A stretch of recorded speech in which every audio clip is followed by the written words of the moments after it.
In the forest, a group of special forces went on a ruthless killing spree against the ape tribe. They used artillery shells to destroy the only trench the apes had, causing heavy casualties among the apes defending their positions. Only one surviving sentry, riding a fast horse, hurried back to the camp to deliver the message. Upon receiving the frontline report, the ape army quickly arrived at the battlefield. They reached the trench, providing cover for the wounded members while launching attacks on the humans. This special forces team consisted not only of humans but also a traitorous ape who had been loyal to Koba, but switched sides to join the humans after Caesar killed Koba. Soon, the ape army threw smoke bombs towards the soldiers, engulfing the entire battlefield and blinding the humans. Then, upon a signal, a barrage of arrows rained down on the valley. Under the onslaught of the arrow storm, the assault team was quickly reduced to only 4 survivors. A soldier who was hiding nearby tried to call for reinforcements from headquarters but found himself surrounded by the approaching apes. After the war, almost every participating ape was wounded. The ape warriors bound the 4 prisoners and brought them to Caesar for judgment, including the treacherous ape. In the presence of Caesar's intimidation, several soldiers became fearful and started sweating, except for the defiant traitorous ape, who disdainfully told Caesar that the colonel would soon send troops to exterminate the entire ape tribe. Immediately,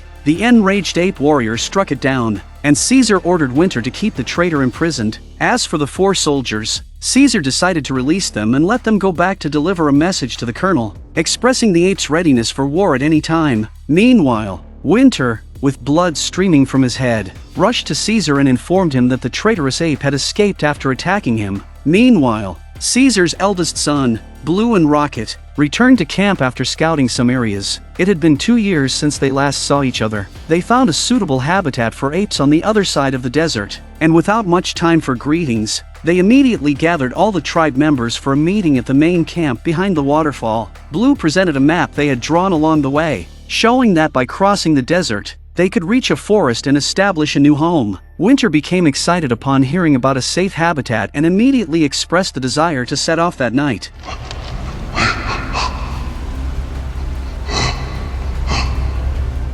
However, Caesar emphasized the need for a well-planned strategy due to the long journey and the risk of exposing their whereabouts with a large group of ape members. During the night, as Caesar was considering his migration plans, he saw a faint green light coming from beyond the waterfall. Caesar cautiously approached the edge of the waterfall and discovered someone descending on a rope. He quietly signaled Blue using sign language, instructing him to stay behind and protect their mother and younger brother. With that, Caesar turned and headed downwards. Caesar swiftly gathered a small team led by Luca to launch a surprise attack on the lurking humans. As the soldiers slowly entered deeper into the cave, Blue, hidden in the shadows, suddenly pounced from behind, swiftly dispatching the soldiers.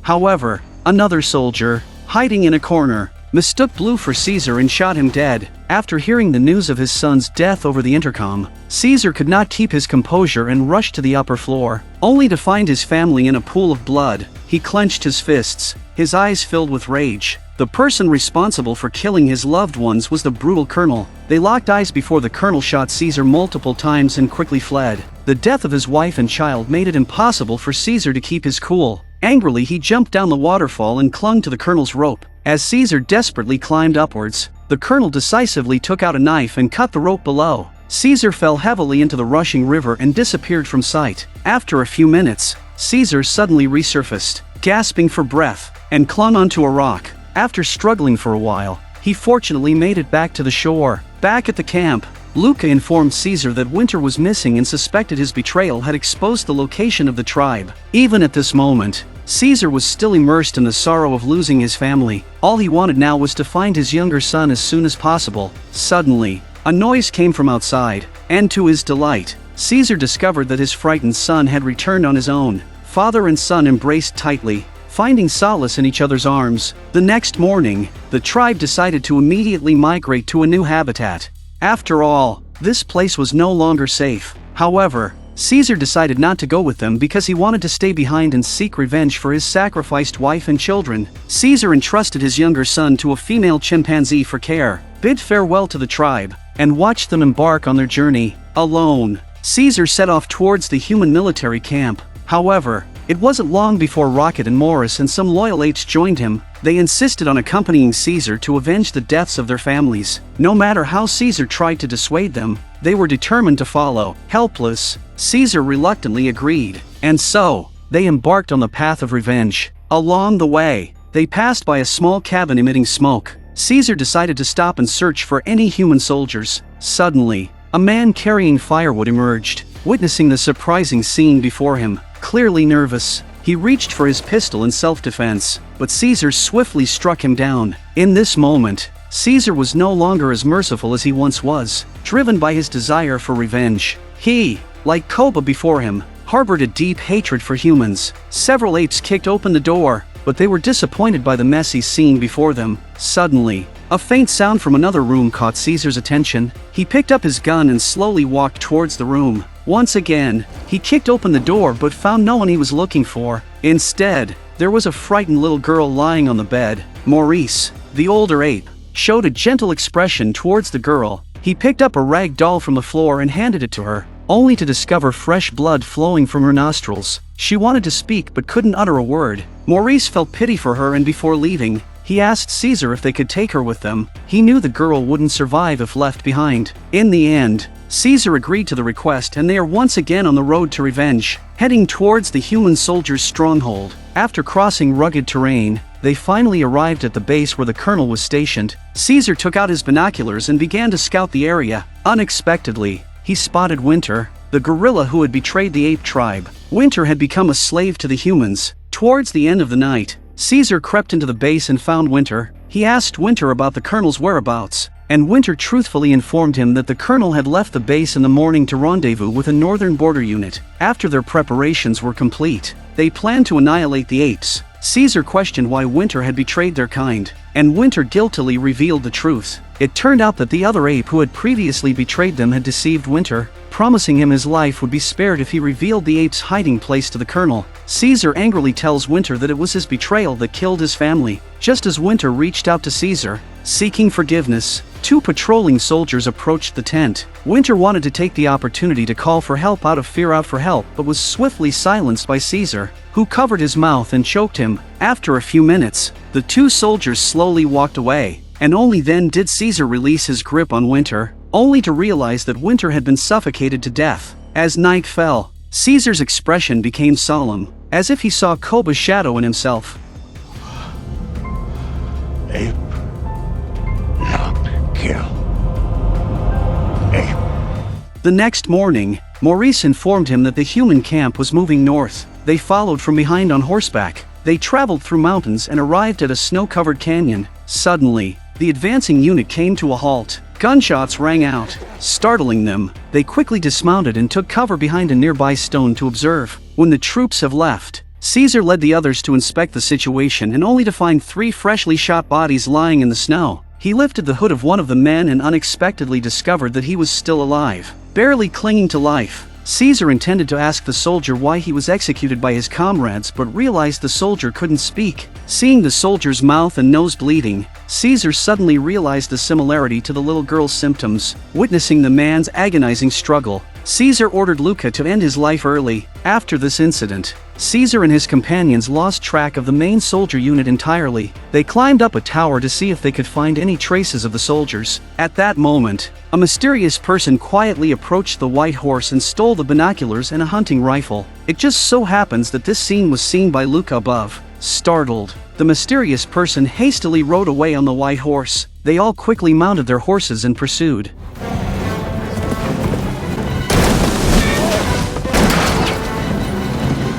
Eventually coming to a stop in an abandoned wooden hut, they followed the footprints and entered the main hall of the cabin, where they eventually found the thief hiding inside the fireplace.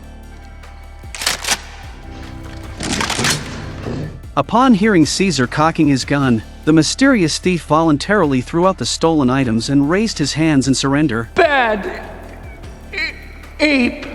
It turned out he was just an ordinary, non-genetically modified gorilla. He has escaped from the zoo where he has lived for over a decade since the flu swept the world. During their conversation, he noticed the shivering little girl nearby. Out of kindness, he took off his coat and gave it to her to keep warm. Seeing their own kind, Bad Ape, the name the gorilla went by, displayed great happiness. Then he brought out some dry food to serve them. Bad Ape informed Caesar that the human concentration camp was not far north, where many patients were being held captive. Rocket speculated that perhaps the colonel and his troops had gone there. Caesar hoped that Bad Ape could guide them there the next morning. The next morning, Caesar and his companions are leading their horses to the human concentration camp. Before they departed, Luca picked a plum blossom and placed it gently behind the little girl's ear, causing her to reveal a pure and innocent smile. This small gesture by Luca reflected the possibility of harmony between humans and apes. Just then, Bad Ape, wearing a down jacket, emerged slowly to join them. This attire left Caesar and Maurice astounded. After a treacherous journey, they finally arrived near the human camp. Caesar looked through his binoculars and saw that the barracks were extremely well guarded. While they were considering how to infiltrate the camp, they were suddenly ambushed by patrolling soldiers. Fortunately, Rocket arrived in time and took down another soldier, while Luca, in an attempt to protect Caesar, unfortunately took a fatal blow, a knife piercing through his heart. In his final moments, the little girl tearfully approached Luca. She gently removed the plum blossom from her ear and placed it by Luca's side as a final farewell. As Caesar witnessed his companions sacrificing their lives for him, he was both deeply saddened and filled with anger. Caesar made up his mind to send away his companions and let them reunite with the main force. Caesar embarked on a path of vengeance alone, armed with only a gun. After traversing a snowy mountain, Caesar was surprised to discover some warriors from his tribe bound and executed on wooden stakes. Shocked, he rushed to the edge of the cliff only to find that most of the apes had been imprisoned by the humans in the barracks. Witnessing this scene, Caesar completely broke down. At that moment, he heard a faint cry for help from behind. Caesar quickly released the barely alive ape from the wooden rack. Holding on to his last breath, he told Caesar that their tribe had been ambushed by the colonel during their migration and all the apes were held together. They were forced to work as slaves during the day, and those warriors who resisted were subjected to lethal punishment. However, before he could finish his words, the ape collapsed, ceasing to breathe. Just then, a traitorous ape approached Caesar and struck him with a club, rendering him unconscious. When Caesar regained consciousness, he found himself chained and brought before the colonel. Soon, the traitorous ape escorted Caesar to a prison cell. Inside the cell, Caesar immediately spotted his young son across from him. All the apes felt a profound sense of despair upon seeing Caesar being captured. The next day, Caesar, along with the other apes, was forced by humans to perform laborious tasks. One female ape informed Caesar that they hadn't been given food or water since their confinement. The starving and weakened apes who made even the slightest mistake would be subjected to brutal beatings by the humans. Caesar, the leader, could not bear to witness such cruelty inflicted upon his tribe members. Filled with anger, he stood up and shouted, "Leave him!" Other apes, seeing this, angrily put down their work and joined Caesar in resisting the humans. The colonel immediately ordered his men to overpower Caesar and make him kneel before him. Caesar, willing to endure the pain of the whip for the sake of his tribe, suppressed his anger and his eyes filled with bloodshot veins. He knelt before his enemy, the killer of his wife, in order to save his tribe. Tell them to get back to work. Apes need food and water. But the cruel colonel not only refused Caesar's plea, he also pulled out his gun and shot and killed the old ape. Then he pointed the gun at Caesar's head. In order to save Caesar's life, a female ape struggled and lifted a huge rock, making a compromise with the humans. The rest of the fellow apes have also started the work at hand. With tears in his eyes and anger in his heart, Caesar vowed that one day he would tear the colonel to pieces. The colonel ordered Caesar to be tied to a stake. This scene was witnessed by Maurice and Rocket, who were hiding nearby. They swore to find a way to rescue Caesar. That night, Caesar was brought into the colonel's office. Interfere with the work again and I'll begin slaughtering the apes one by one. Need that wall.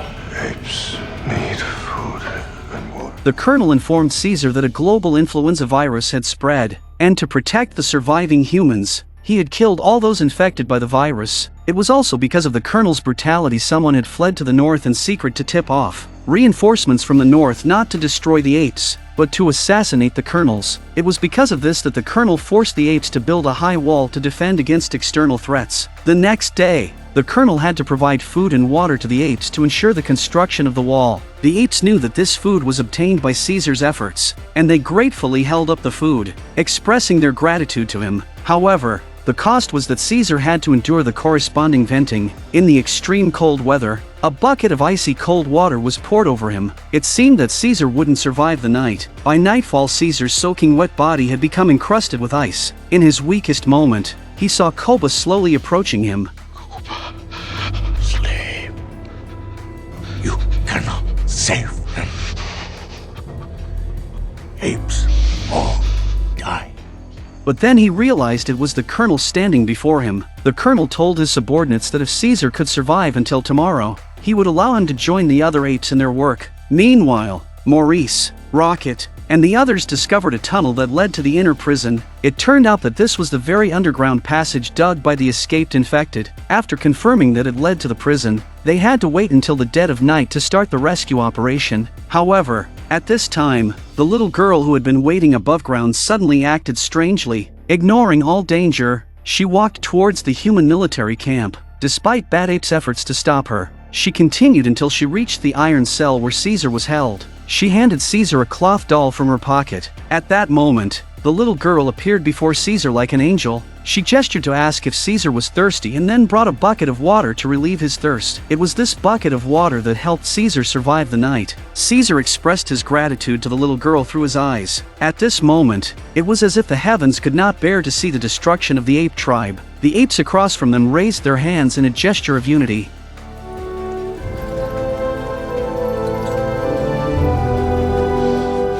Just then, the sound of patrolling soldiers came from behind. To cover the little girl, Rocket emerged from the shadows and stepped into the view of the patrolling soldiers. He shouted loudly, drawing their attention towards him. He was willing to trade his own freedom for the safety of the little girl. His actions successfully created an opportunity for her to escape. However, as a result, Rocket himself was eventually captured and imprisoned in the iron cell. Another reason he came in was to discuss with Caesar how to escape. The next day, Rocket used his work as an opportunity to explore the terrain and signaled Caesar with hand gestures. Far away, Maurice received the message and began to act underground. However, he accidentally dug into an underground waterway while digging towards the apes' detention point. Time was running out, and Caesar decided to go and rescue the children from above ground. The prison break plan began, first angering the guard soldiers. When the soldiers came into the cage, Maurice pulled them into the tunnel, successfully obtaining weapons and keys. Then, Caesar and Rocket sent all the ape brethren out, but chose to stay behind because Caesar insisted on going to seek revenge on the colonel. Meanwhile, the Northern Army had also arrived, and the war between the two armies began. At this time, Caesar arrived at the colonel's room. The colonel was lying on the bed, unable to speak and completely weakened. As it turned out, he had come into contact with the little girl's doll and had become infected with the virus. Caesar picked up a gun, intending to kill the enemy, but in the end, he softened his heart and couldn't do it. However, the colonel had lost the will to live and chose to end his own life. An enslaved gorilla is assisting soldiers in shooting down a plane. Nearby soldiers aimed their rocket launchers at the sky. With precision, they struck the tail of a plane, successfully bringing it down in destruction. After a moment of celebration, the gorillas helped the soldiers replenish their ammunition. At that moment, they suddenly noticed the massive retreat of the ape army. All the soldiers turned their guns towards the guerrilla forces and ruthlessly slaughtered them. In an instant, the whole battlefield was filled with wails of misery. This scene was seen by Caesar, the leader of the apes. Meanwhile, the human soldiers engaged in intense combat, with artillery shells filling the sky. Caesar inadvertently noticed a punctured gasoline canister nearby. Without hesitation, he grabbed Grenade from the table and rushed into battle to rescue his kinsman. Under the relentless gunfire from human soldiers, the ape forces were already heavily injured and casualties were high. Only a small number of ape warriors continued to fight desperately. The traitor ape saw his own kind fall one by one and his heart went into complete meltdown and guilt. Just as he turned to get his ammunition, he saw Caesar bursting out of the hail of bullets. In that moment, he once again saw a glimmer of hope for the ape tribe. Caesar pulled out a hand grenade, intending to detonate the nearby gasoline canister and destroy the high wall. However, in the instant he was about to throw the grenade, he was shot down by a soldier's arrow. Wounded and enduring the pain, Caesar attempted to retrieve the grenade, but a soldier with a crossbow slowly approached him,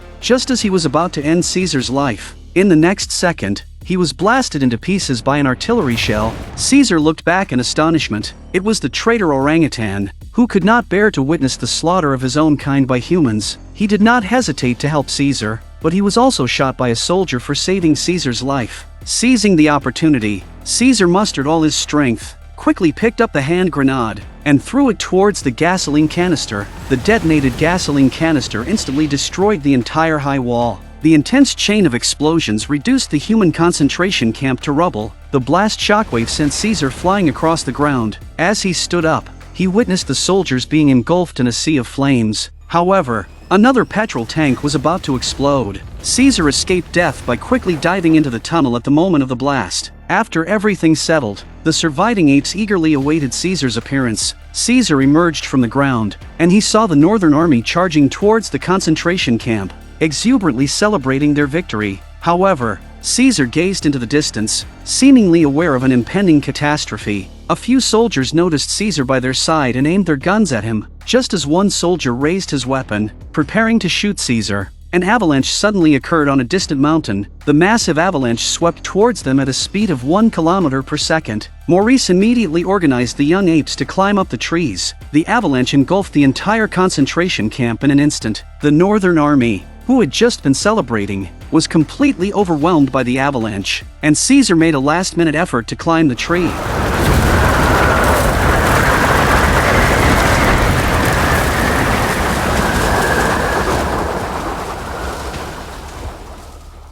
After everything calmed down, Caesar finally breathed a sigh of relief. In the aftermath of the disaster, only the ape tribe survived. Orangutans see Caesar safe and sound. They started to cheer loudly and celebrate. Despite his frailty, Caesar smiled a long-awaited smile. In the end, Caesar led his tribe onto the path of migration. After a long and arduous journey, they finally arrived at their new homeland. Watching the clan laughing, Caesar sat down wearily. His old friend Maurice silently accompanied him by his side. In their conversation, Maurice couldn't help but reflect on the hardships the ape tribe had endured along the way. During the conversation, Maurice suddenly realizes that Caesar has lost a lot of blood from his wounds and is very weak. Caesar conveyed to Maurice that their new home would not be disturbed by humans, and therefore, the apes no longer needed a leader. Caesar had fulfilled his mission. With a deep sigh, he silently shed a tear, then closed his eyes and leaned against a rock, entering an eternal slumber. Since then, the Rise of the Planet of the Apes trilogy has also come to an end. I wonder how the fourth installment of the Kingdom, due out in 2024, Caesar will return to the screen in what form? Stay tuned!